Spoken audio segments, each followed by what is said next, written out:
ਵਿਸ਼ਵ ਦੇ ਵਿੱਚ ਤੁਸੀਂ ਇੱਕ ਵੱਡਾ ਰਿਕਾਰਡ ਬਣਾਇਆ ਨਾ, ਇੱਕ ਬੱਚੇ ਦੀ ਡਿਲੀਵਰੀ ਜਿਹੜੀ ਆ ਤੁਸੀਂ ਘੱਟ ਤੋਂ ਘੱਟ ਸਮੇਂ ਦੇ ਵਿੱਚ ਕੀਤੀ ਹੈ। हमने बच्चे की हार्ट बीट ठीक नहीं थी तो हमने कहा थोड़ा जल्दी से बच्चे को बचाएं। तो हमने तो नॉर्मल वे में ही किया, पर जब हमने देखा ये तो बहुत ही जल्दी हो गया तो हमने काउंट देखा तो वो 65 सेकेंड्स का था। तो फिर हमने जब अप्लाई किया तो पता चला हमने रिकॉर्ड ही बनाया। ਪਰ ਜਦੋਂ ਤੁਹਾਡੇ ਸਾਹਮਣੇ ਉਹ ਜ਼ਿੰਦਗੀ ਸੀ ਜਿਹੜੀ ਤੇ ਤੁਸੀਂ ਦੱਸ ਰਹੇ ਹੋ ਬੱਚੇ ਦੀ ਹਾਰਟ ਬੀਟ ਕਾਫੀ ਜ਼ਿਆਦਾ ਘੱਟ ਸੀ ਹਨਾ, ਇੱਕ ਮਦਰ ਦੀ ਜ਼ਿੰਦਗੀ ਦਾ ਤੇ ਸੀ, ਤਾਂ ਤੁਸੀਂ ਉਹ ਸਿਚੁਏਸ਼ਨ ਨੂੰ ਕਿੱਦਾਂ ਹੈਂਡਲ ਕਰਦੇ ਹੋ ਐਜ਼ ਅ ਡਾਕਟਰ? ਤੁਹਾਡੇ ਹੱਥ ਦੇ ਵਿੱਚ ਦੋ ਜ਼ਿੰਦਗੀਆਂ ਵਾ। टीम का काम होता है, एक अकेला इंसान नहीं कर सकता। तो मेरे साथ जो मेरी टीम है तो उन सबको पता होता है। तो जब हमने ये सिजेरियन किया बच्चा एकदम रो पड़ा, हम बहुत खुश हुए, मदर भी बिल्कुल ठीक थी। उसके बाद ही हमने देखा कि हमने कितने टाइम में निकाला।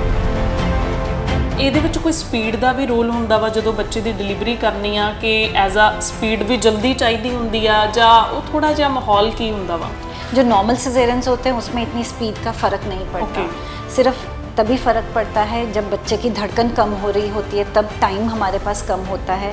या जो पेरी अरेस्ट सिजेरियन होता है ਲਗਾਤਾਰ ਇਲਜ਼ਾਮ ਵੀ ਜਿਹੜੇ ਲੋਕ ਲਗਾ ਦਿੰਦੇ ਕਈ ਵਾਰ ਕਿ ਨਾਰਮਲ ਜਿਹੜਾ ਆਪਰੇਸ਼ਨ ਹੋਣਾ ਨਹੀਂ ਆ, ਪਰ ਡਾਕਟਰ ਜਿਹੜੇ ਆ ਜਾਣਬੁੱਝ ਕੇ ਜਿਹੜੀ ਆ ਸਰਜਰੀਅਨ ਕਰਦੇ ਆ, ਸ਼ਾਇਦ ਉਹਨਾਂ ਦਾ ਕੋਈ ਪਿੱਛੇ ਫਾਇਦਾ ਵਾ। ਇਸ ਤਰ੍ਹਾਂ ਦੀਆਂ ਗੱਲਾਂ ਹਮੇਸ਼ਾ ਉੱਠਦੀਆਂ।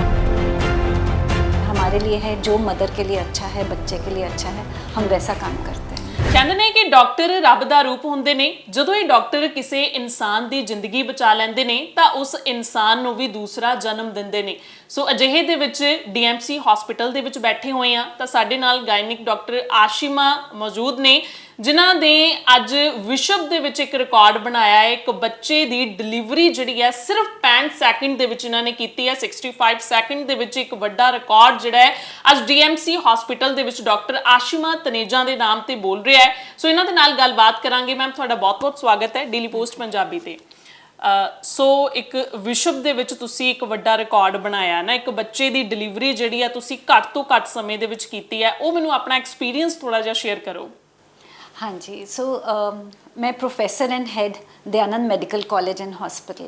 सो Dayanand medical college and hospital यहाँ पे हमारे पास बहुत कॉम्प्लिकेटेड केसेस आते हैं।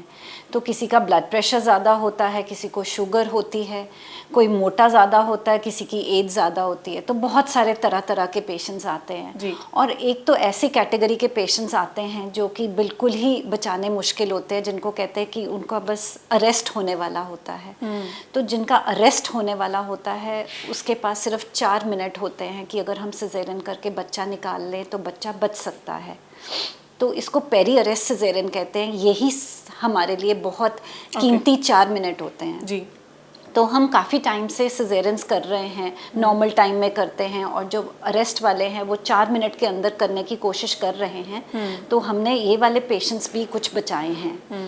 तो जब हमने किताबें पढ़ी तो हमें पता चला कि 2 मिनट में भी लोगों ने डिलीवरी की है। तो हमने एक ऐसा ही केस आया, तो हमने बच्चे की हार्ट बीट ठीक नहीं थी तो हमने कहा थोड़ा जल्दी से बच्चे को बचाएं। तो हमने तो नॉर्मल वे में ही किया, पर जब हमने देखा ये तो बहुत ही जल्दी हो गया तो हमने काउंट देखा तो वो 65 सेकेंड्स का था। तो फिर हमने जब अप्लाई किया तो पता चला हमने रिकॉर्ड ही बना दिया। ਮਤਲਬ ਪੂਰੇ ਵਿਸ਼ਵ ਦੇ ਵਿੱਚ ਤੁਸੀਂ ਦੇਖਿਆ ਸੀ ਕਿ ਇੰਨੇ ਘੱਟ ਸਮੇਂ ਦੇ ਵਿੱਚ ਕਿਸੇ ਡਾਕਟਰ ਨੇ ਅਜਿਹਾ ਕੀਤਾ ਹੋਵੇ? हाँ जी, ऐसे कोई सिंगल रिकॉर्ड तो नहीं है, बट जर्नल्स में बस ऐसा है कि हॉस्पिटल में 2 मिनट में डिलीवरी हुई, बट सिंगल रिकॉर्ड कहीं नहीं हमें मिला। तो फिर जब हमने अप्लाई किया हम क्वालिफाई हो गए और रिकॉर्ड बन गया। ਅੱਛਾ ਡਾਕਟਰ, ਇਹ ਕਹਿਣਾ ਬਹੁਤ ਸੌਖਾ ਵਾ ਨਾ ਕਿ ਤੁਸੀਂ ਰਿਕਾਰਡ ਬਣਾਇਆ, ਪਰ ਜਦੋਂ ਤੁਹਾਡੇ ਸਾਹਮਣੇ ਉਹ ਜ਼ਿੰਦਗੀ ਸੀ ਜਿਹੜੀ ਤੇ ਤੁਸੀਂ ਦੱਸ ਰਹੇ ਹੋ ਬੱਚੇ ਦੀ ਹਾਰਟ ਬੀਟ ਕਾਫੀ ਜ਼ਿਆਦਾ ਘੱਟ ਸੀ ਹਨਾ, ਇੱਕ ਮਦਰ ਦੀ ਜ਼ਿੰਦਗੀ ਦਾ ਤੇ ਸੀ, ਤਾਂ ਤੁਸੀਂ ਉਹ ਸਿਚੁਏਸ਼ਨ ਨੂੰ ਕਿੱਦਾਂ ਹੈਂਡਲ ਕਰਦੇ ਹੋ ਐਜ਼ ਅ ਡਾਕਟਰ? ਤੁਹਾਡੇ ਹੱਥ ਦੇ ਵਿੱਚ ਦੋ ਜ਼ਿੰਦਗੀਆਂ ਵਾ। सो ऐसा है कि जब ऐसी कंडीशन होती है ये टीम का काम होता है, एक अकेला इंसान नहीं कर सकता। तो मेरे साथ जो मेरी टीम है तो उन सबको पता होता है कि उन्होंने किस पॉइंट पे क्या करना है ताकि हम माँ को भी बचा सके और बच्चे को भी। तो जब हमने ये सिजेरियन किया बच्चा एकदम रो पड़ा, हम बहुत खुश हुए, मदर भी बिल्कुल ठीक थी। उसके बाद ही हमने देखा कि हमने कितने टाइम में निकाला, तो पता चला हमने रिकॉर्ड बना लिया। उससे पहले तो हम बस ज़िंदगी बचाने में ही थे, और जब बच्चा और माँ सब कुछ स्वस्थ होता है हमें भी उतनी ही खुशी मिलती है।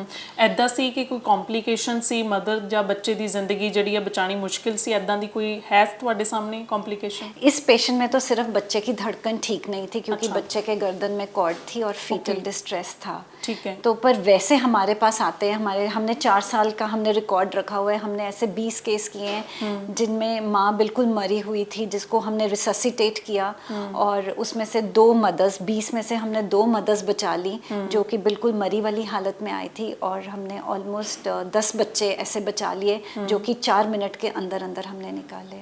ਜਦੋਂ ਪਰਿਵਾਰ ਨੂੰ ਇਹ ਚੀਜ਼ ਦੱਸਣੀ ਹੁੰਦੀ ਆ ਕਿ ਹਨਾ ਕਿ ਸਾਡੇ ਹੱਥ ਵੱਸ, ਤੁਸੀਂ ਅਰਦਾਸ ਕਰੋ ਇੱਕ ਤਰੀਕੇ ਦੇ ਨਾਲ, ਹਨਾ ਅਸੀਂ ਆਪਣੀ ਪੂਰੀ ਕੋਸ਼ਿਸ਼ ਲਾਵਾਂਗੇ, ਤਾਂ ਉਹ ਕਿੰਨਾ ਕੁ ਪ੍ਰੈਸ਼ਰ ਜਿਹੜਾ ਇੱਕ ਫੈਮਿਲੀ ਦਾ ਵੀ ਬਣ ਜਾਂਦਾ ਵਾ। हाँ जी, हाँ जी।